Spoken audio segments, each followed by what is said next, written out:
Muy bien, bienvenidos a esta segunda mitad del año, a esta segunda parte de Historia Política y Social de Argentina y América Latina. En este, bueno, primero tenemos que decir que no esperábamos, como nosotros como docentes y vosotros como estudiantes, seguramente que a esta altura del año sigamos todavía en aislamiento social obligatorio preventivo. Eh, pero bueno, en esta nos encontramos. Eh, En este caso vamos a empezar a trabajar con la unidad que se refiere a la década infame, un periodo histórico que tiene que ver con la restauración conservadora, que si lo pensamos en términos cronológicos va desde 1930 hasta 1943. Para abordar este momento vamos a trabajar con un video de Canal Encuentro, Historia de un País, con el texto de Teresa Egerbras, Historia Argentina, una mirada crítica, en su capítulo 10. También vamos a abordar en algunos de los casos con eh, otras miradas. ¿Sí? Bien, decíamos, este periodo que va entre 1930 y 1943 tiene primero la particularidad de empezar y terminar con un golpe de Estado. Ese golpe de Estado que se da en 1930 está relacionado con cómo afrontar la crisis que viene en el mundo, ¿no?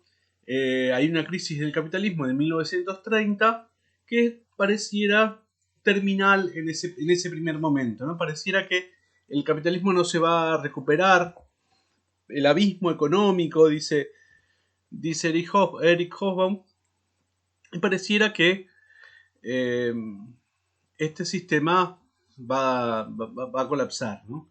Digo, el comunismo detrás de la Unión Soviética no tiene una crisis tan fuerte, pero sí lo tiene esta parte del mundo, ¿no? Occidente. El centro del mundo se queda sin dinero, básicamente, y en ese quedarse sin dinero no va a comprar las principales provisiones que tenía acostumbrado, ¿no? Digo, Argentina no va a tener a quien venderle. Las cosechas del 30 y del 31 se van a quedar en los campos, se van a quedar en los barcos, se van a quemar en algunos casos, y se van a quemar porque es también una decisión del Estado, ¿no? Después del golpe, de decir, bueno, nos importa más mantener la rentabilidad de los grandes productores agropecuarios que el alimento del país, ¿no? Digo, momentos de mucha pobreza, de mucho hambre, de una gran desocupación, y en la Argentina pasa esto, ¿no? Digo, se queman alimentos, se tiran al agua para mantener la rentabilidad, para que los precios no bajen lo suficiente para que deje de ser rentable, ¿no? Bueno, esa es una decisión política que toma el Estado Nacional de decir quiénes van a pagar la crisis, y bueno, la crisis la van a pagar los trabajadores, a los cuales se les descuenta un porcentaje importante del sueldo, va a haber una devaluación, digo, historias que son relativamente conocidas, ¿no? Digo, crisis eh, normalmente la paga precisamente los más débiles, ¿no? Son los que van a tener que cargar con esta cuestión. En el mundo, después de la crisis del 30 va a aparecer una nueva ola, una nueva onda en términos de contraír, donde va a haber un crecimiento muy fuerte con la participación del Estado. Bueno, en la Argentina, de alguna manera, también trae, muy entre comillas, algunos beneficios esta crisis. Esto es que va a comenzar una incipiente industrialización, ¿no?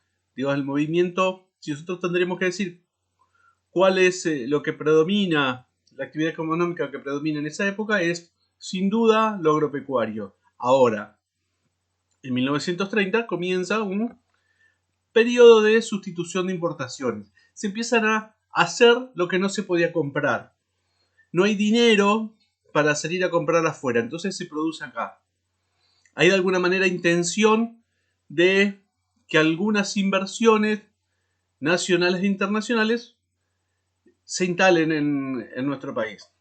Bien, y esto va a dar un movimiento diferente que tal vez con el peronismo, la década siguiente, llegue a su momento de apogeo, esta idea de la industrialización muy fuerte.